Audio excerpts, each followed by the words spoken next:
ಶಂಕು ಚಕ್ರ ಚಾರ್ಗಿನಿ ಗದಮಂಡಿತನಾಗಿರುವ ಎಲ್ಲ ಮಾನವ ದೇವ ಶ್ರೀಮತ್ ಸಮಸ್ತ ನಿಸ್ತೂಲ ಮೌಕ್ತಿಕ ನವರತ್ನ ಪ್ರಭಾಪೂರಿತ ಶಾಂತ ಕುಂಭ ನಿರ್ಮಿತ ಸಮಸ್ತ ಶುಭ ಶೋಭಾನ್ವಿತವಾಗಿ ಕಂಗೊಳಿಸುವ ಈ ಶೃಂಗಾರವಾದ ರಂಗಮಂಟಪಕ್ಕೆ ಬಂದ ಮಂಗಳ ಮೂರ್ತಿಯ ಮುಂದೆ ಕರಂಗಳಂ ಜೋಡಿಸಿ ಪ್ರೀತಿಯಿಂದ ಮಾತನಾಡಿಸುವ ನೀನು ತಾರು ಅನ್ನವ ತಿಳಿಸು ನಿನ್ನ ನಾಮಾಂಕಿತದ ವಿಚಾರ.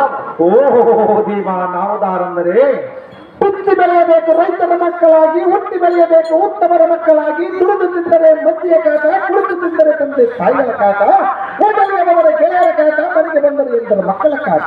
ಅದಕ್ಕಾಗಿ ನಾನು ಮೂಲವನ್ನು ಬರೆದುಕೊಂಡೆ. ಆದರೆ ಆ ಸೊಳ್ಳೆಗಳ ಕಾಟವನ್ನು ತಡೆಯಲಾರದು ಬಂದು ನಿಮ್ಮನ್ನು ಮಾತನಾಡಿಸುವ ಪುಟ್ಟ ಸಾರಥಿ ಎಂದು ಕರೆಯುತ್ತಾರೆ. ದೇವ ಏನು ಬರಬೇಕು ತಮ್ಮ ನಾಮಾಂಕಿತವ?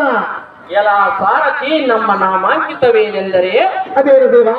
ದಿಕ್ತಟ ದೋಳಿಯನ್ನ ಪಾದಜಾನದಲ್ಲಿ ಶಕ್ತರಾದ ಭಕ್ತರಿಗೆ ಬಂದ ಕಂಟಕಗಳನ್ನು ಪರಿಹರಿಸಿ ಯುಕ್ತಿಯಿಂದ ಮನೋತೃಪ್ತಿಯಾಗುವಂತೆ ನಿಜ ರೂಪವನ್ನು ವ್ಯಕ್ತಪಡಿಸಿ ಮುಕ್ತಿಯ ಕೊಡುವ ಭಕ್ತ ವತ್ಸಲೆ ನಮ್ಮ ಬೆರೆದು ಕಟ್ಟಿರುವೆನು.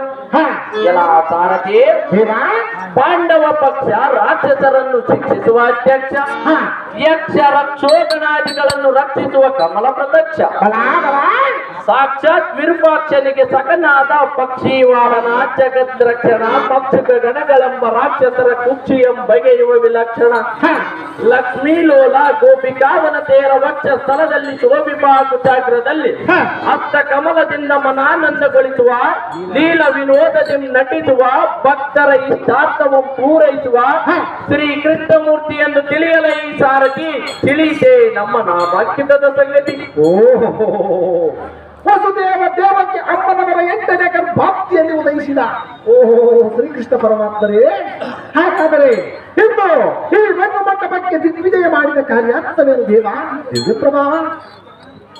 ಎಲ್ಲ ದೂತ ಶಿರೋಮಣಿಯಾದ ಸಾರಥಿ ದೇವ ಈ ರತ್ನಮಯದಿ ನಿರ್ಮಿತವಾದ ತತ್ಸಭಾದೆಡೆಗೆ ಅತ್ಯಂತ ಮನೋಭಕ್ತಿಯಿಂದ ಬಂದ ಕಾರಣವೇನೆಂದು ಕೇಳುವಿಯಾ? ಕೇಳಿದರು ದೇವ. ಹಾಗಾದರೆ ಹೇಳುವೆನು ಕೇಳು. ಅದೇನು ಚೆನ್ನಾಗಿ ಹೇಳು ದೇವ. ಮೂರ್ಜಗದೋಳು ಮೂರ್ಛಿತ